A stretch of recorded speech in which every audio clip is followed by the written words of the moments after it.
Assalamualaikum warahmatullahi wabarakatuh. Halo semuanya, perkenalkan nama saya Sucirate Shaningrat. Saya dari kelas 10 IPA 3. Pada materi kali ini kita akan membahas tentang pengertian dan proses pembentukan batu bara. Selamat menyaksikan. Pengertian batu bara menurut Sukan Darumini 1995 mengatakan bahwa batu bara merupakan bahan bakar hidrokarbon padat yang terbentuk dari proses pengambutan dan pembatubaraan di dalam suatu cekungan atau daerah rawa dalam jangka waktu geologis yang meliputi aktivitas biogeokimia terhadap akumulasi flora di alam yang mengandung selulosa dan lignin. Batu bara juga dapat didefinisikan sebagai batuan sedimen yang terbentuk dari dekomposisi tumpukan tanaman selama kira-kira 300 juta tahun. Proses pembentukan batu bara terdiri dari 2 tahap loh.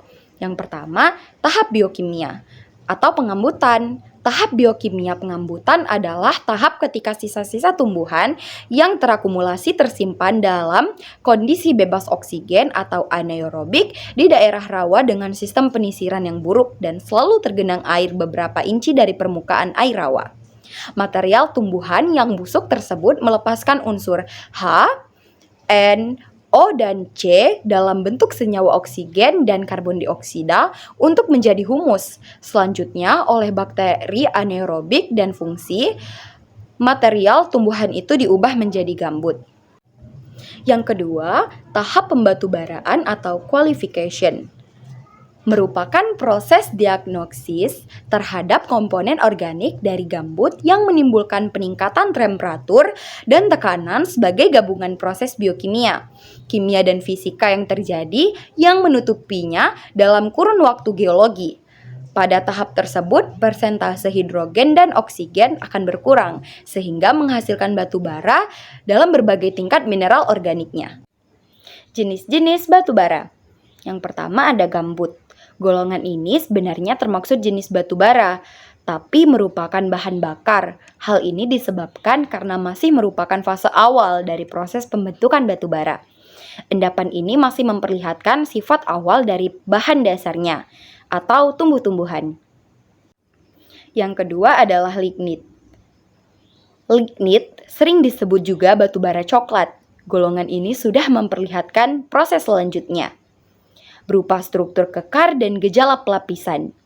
Apabila dikeringkan, maka gas dan airnya akan keluar.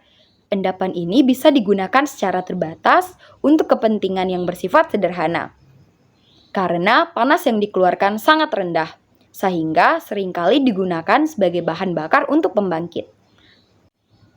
Yang ketiga adalah subitiminous. Subitiminous, golongan ini memperlihatkan ciri-ciri tertentu, yaitu warna yang kehitam-hitaman dan sudah mengandung lilin. Endapan ini dapat digunakan untuk pemanfaatan pembakaran yang cukup dengan temperatur yang tidak terlalu tinggi.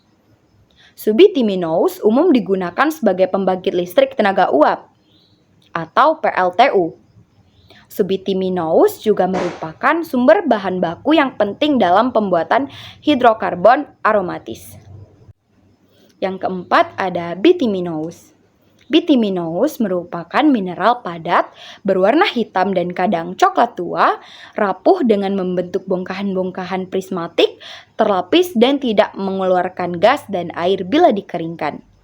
Sering digunakan untuk kepentingan transportasi dan industri serta untuk pembangkit listrik tenaga uap. Dalam catatan PT PLN Persero, sampai pada 2030, kapasitas terpasang pembangkit listrik mencapai 99,2 gigawatt. Di antaranya 45% atau sebanyak 44,7 gigawatt masih didominasi oleh pembangkit listrik tenaga uap atau PLTU, batu bara. Padahal batu bara merupakan sumber daya alam yang tidak dapat diperbarui.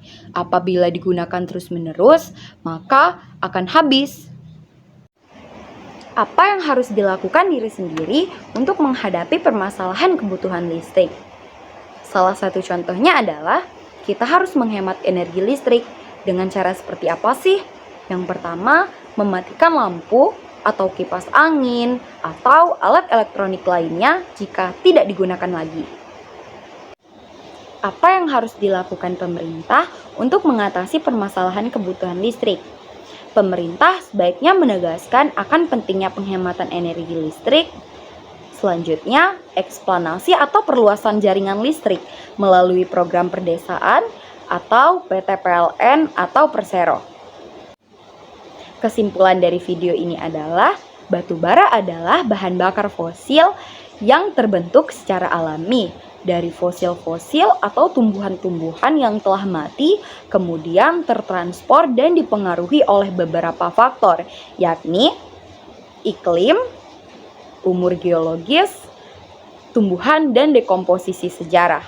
Sesudah pengendapan struktur cekungan batu bara dan metamorfosa organik, sumber daya alam batu bara dan minyak bumi semakin berkurang. Kondisi ini berpengaruh dan diperparah lagi dengan tidak dapatnya diperbarui. Untuk itu, kita harus menghemat penggunaan batu bara dan minyak bumi. Lakukanlah pelestarian sumber daya alam dengan tidak terlalu melakukan eksploitasi sumber daya alam serta digunakanlah peralatan hidup sehari-hari yang hemat energi dan BBM. Nah, itu tadi adalah penjelasan beberapa dari tentang batu bara. Semoga teman-teman suka. Terima kasih telah menyaksikan video saya. Saya akhiri. Wassalamualaikum warahmatullahi wabarakatuh.